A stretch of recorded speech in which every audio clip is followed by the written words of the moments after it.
Next one's from Vanilla Isis. And the subject is, wait a minute. I like that one. Disco, Steiner brothers, and Cornette Russo. Peace. First question is for all of you. Where did the Cornette Russo feud start? This is more directed towards Cornette's side of the feud. I know he has stated on multiple occasions that their heat stems from Russo's disrespect to the business and lack of understanding on how to work behind the scenes. It's all fine and well, but when you hear Cornette talk about Russo, it comes as so much more personal and full of hate. If it just had to do with work-related issues, why hasn't he moved on? They haven't worked together in years, yet Cornette has an aneurysm every time he hears Russo's name. My second question is for the Mighty DI. I've heard a couple TNA guys shoots that have touched upon something the Steiner brothers did to you. As it has been told, the Steiner brothers allegedly took you outside, pulled your pants down, duct taped your arms and legs behind your back, and gravel marked you up in the parking lot. Any truth to any of this? Oh, and Disco, you pitched an evil architect character in TNA. Bill Ding? Really? Please say that isn't true. Stay up, guys. Vanilla Isis. First of all, Vanilla Isis is a lot of fake news in here. Okay. The first one, the Cornette Russo feud, from Cornette's perspective, is that it's Vince did damage to the business and ruined the business. Okay? And that's literally his take. From Vince's side, the Cornette's, because Vince doesn't have any heat towards Cornette. From Vince's take, Cornette's heat with Russo stems to the fact that both of them worked in creative at the same time in two separate companies, and they sent Jim home and kept Russo each time. Yeah, that seems more plausible, you know. Cornette thinks that Russo went behind his back and got him fired from WWE or fired from the creative team, and the same thing in TNA. But one thing that happened down the line was an email of Russo's leaked from TNA, where he was emailing Dixie and saying Jim shouldn't be on TV. He's making the company look southern and bad.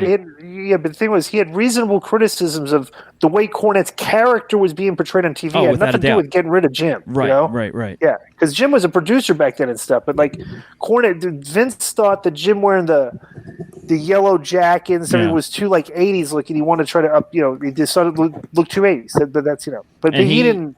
Yeah, he wasn't let go after that. Plus, I also heard that he had gotten rid of Jim to bring in Ed, which, if you're going to bring in your best friend who you feel comfortable writing with, that happens all the time. And I'm sure that maybe if Cornette was in a position and he didn't want to work with Ed or Vince and he wanted to bring his boy in, he would have done it too. It was probably Ed that didn't want to work with Cornette because Cornette had already went after him at a show and spit in his face and shit like that. I will say this.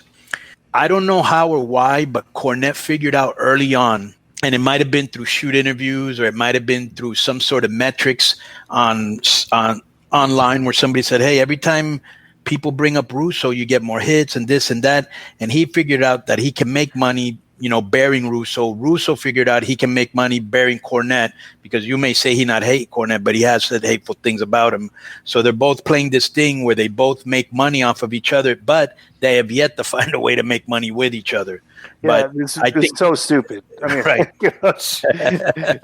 I mean, bro, all these guys, Bischoff, Cornette, bro, they could be doing right.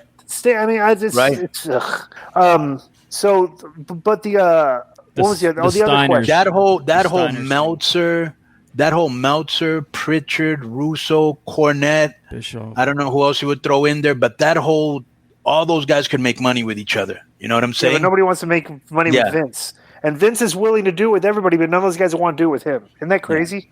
Yeah. Right. But yes, so it is what it is. The Steiner stuff is so for everybody that doesn't know, like the Steiner brothers were locker room bullies.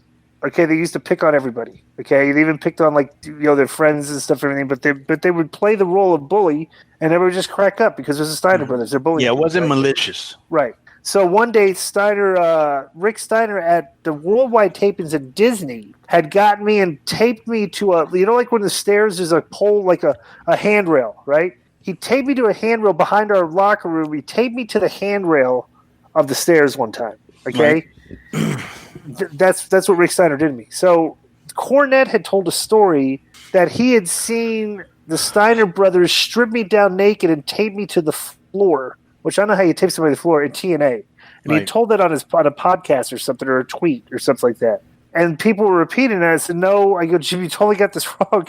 You're repeating a story that happened in WCW 1996 and trying to pretend that you witnessed it in 2003 in TNA.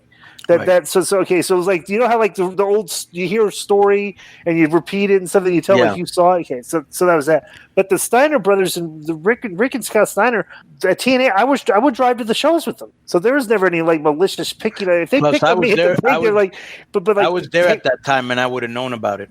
Yeah, so there was no like if they like punch you, give you a Charlie. They were just they weren't really mean spirited. I know that bullying doesn't sound like mean spirited to all the snowflakes today, but it wasn't mean spirited, or they would have had heat with the rest of the dressing room. Yeah, because nobody acted like they had any mental health issues and were like suicidal because they were getting bullied. You know, never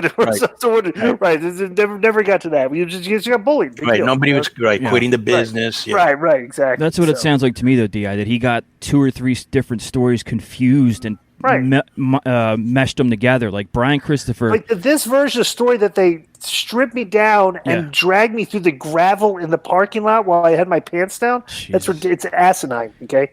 And then he said that if you were the guy behind Bill Ding, which you were, so you could throw that in.